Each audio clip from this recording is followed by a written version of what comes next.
So can you tell us a little bit about what you're going to be covering on our Summer of Eclipses forecast event?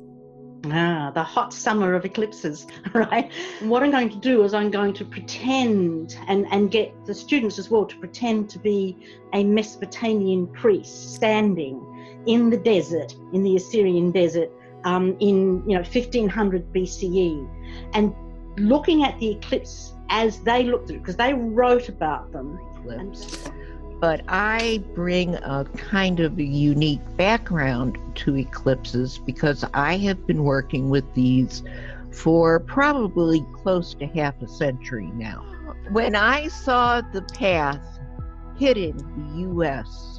directly and only the U.S., when I first looked at that eclipse, I was like, oh my goodness.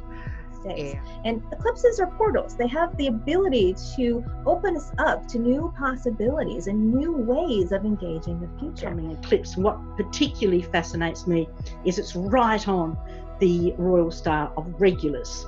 I'm going to take a more traditional approach to the eclipse. And then also I will look at this chart in comparison with certainly Donald Trump's natal chart.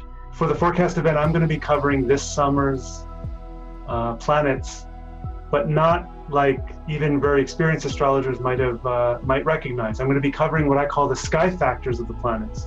So what I found is by, just like you said, by combining the chart and the sky, it's an amazing multi-layered, there's multiple filters there. And when you look at them together, it's a very cogent and lucid picture.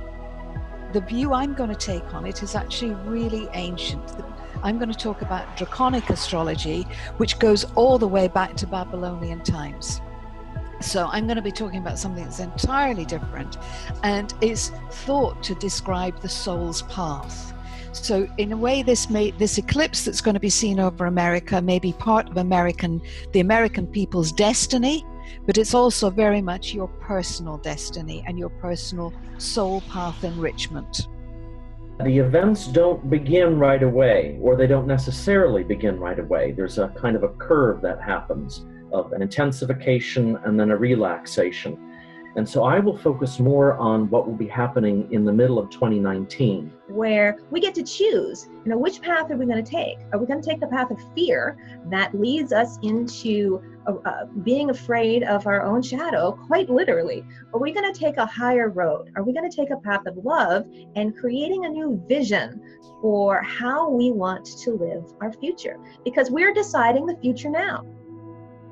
So if you would like to join us for this forecast event, you can do so by clicking the link. Registration is absolutely free. It's taking place on May 3rd and 4th, and Donna will be joined by 5 of her peers who will all be doing a very deep dive into the summer of eclipses that we are embarking upon here very soon. So I hope that you can join us, and I look forward to seeing you on the inside.